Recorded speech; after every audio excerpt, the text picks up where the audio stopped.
Chellbee. I am the blogger behind Chellbee.com. Thank you so much for joining me today. If this is your first time here, welcome. Please make sure you hit the subscribe video so you can get updates whenever I post a new video. And if you're a returning subscriber, thank you so much for subscribing and for watching. Anyways, let's hop right into today's video, which is coming from the book of Exodus.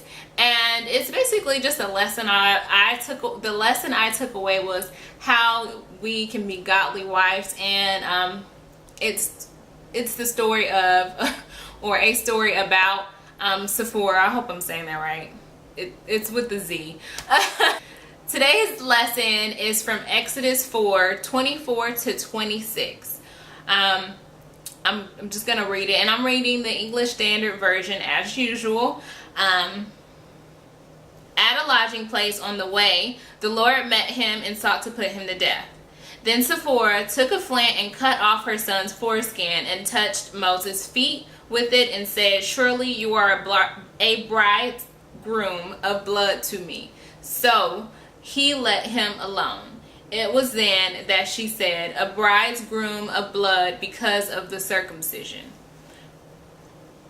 So I actually was talking to my mother-in-law, thank Jesus, about Exodus, and especially about the story of Zipporah, because if you've ever read Exodus 4, or if you are currently reading Exodus, you know that the story with Zipporah, it just kind of comes out of nowhere. Like there is kind of like there's no pretext as to why she circumcises her son. So I had to dig a little bit deeper when it came to reading Exodus. So I read it in a few different versions, and one of the versions that I have on my app, which I've talked to you guys about, some of the Bible apps that I like to use, but Bible Gateway in particular has a lot of different reading versions. And so I was reading the Voice, which is a translation, and it made some key points, and it was just kind of reminding us of the covenants that was made between Abraham and God in Genesis, and that covenants meant that basically, you know, you have to circumcise your children in order for the covenants which is the the promise that God made to protect his people, that in order for that covenants to be met, you needed to circumcise your sons, circumcised. And you know, Abraham was an adult and he had to circumcise himself, or be circumcised as an adult male, which I can't even begin to imagine, but that's another story for another video. So basically what kind of the commentary and the Voice was saying was, because Moses and Zipporah, they're on their way to Egypt, because Moses failed to fulfill that covenant, that is what led up to God being angry and being ready to kill Moses, because that covenant hadn't been met, because Moses hadn't circumcised his son.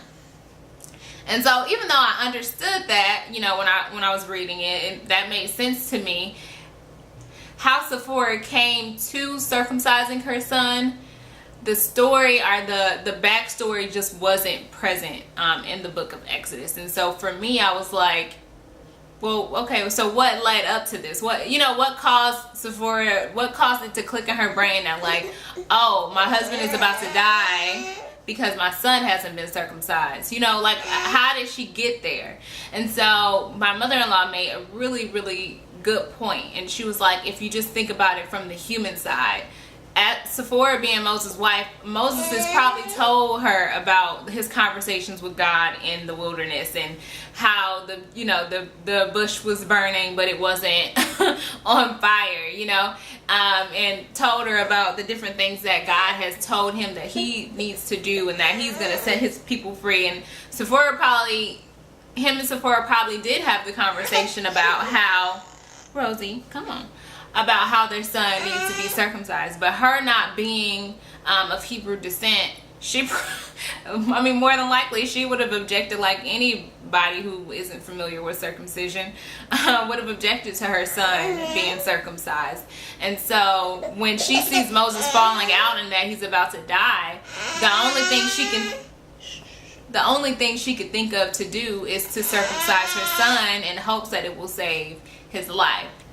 Like that conversation with my mother-in-law, it helped me and reading the book of Exodus, like, remember that these are people, and to think about just the people side, and kind of just think about it on that level. And the main thing that I took away from the story of Zipporah and how she intervened for Moses was just how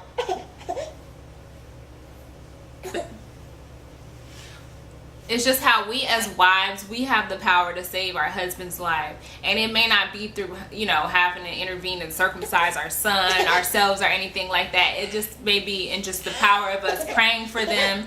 Although we as women, we may be small or weak in comparison to our husbands, it doesn't mean that we don't have strength and power. Although Zipporah may not have come from the same religious background as Moses, I think in that moment where Moses, you know, fainted and she wanted to save his life, she recognized that God's word was going to be and had to be the instruction manual by which she lived her life. The last thing that I took away from Zipporah's story was just that it's important for us not to be afraid as wives to step out on faith and to take spiritual action or prayers on our husband's behalf, because I think that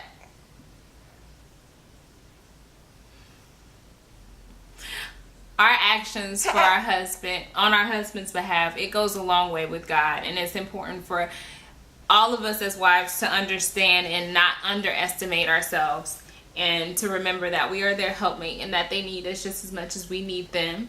I hope you guys enjoyed today's video. I'm sorry, I'm truly so distracted, if you cannot tell by these little hands in this camera and all this noise in the background. Thank you guys so much for watching. Until next time, you guys, be blessed, stay safe, and don't forget to check out the description box below where you can find the full vlog post from today's video. Until next time, you guys. Bye.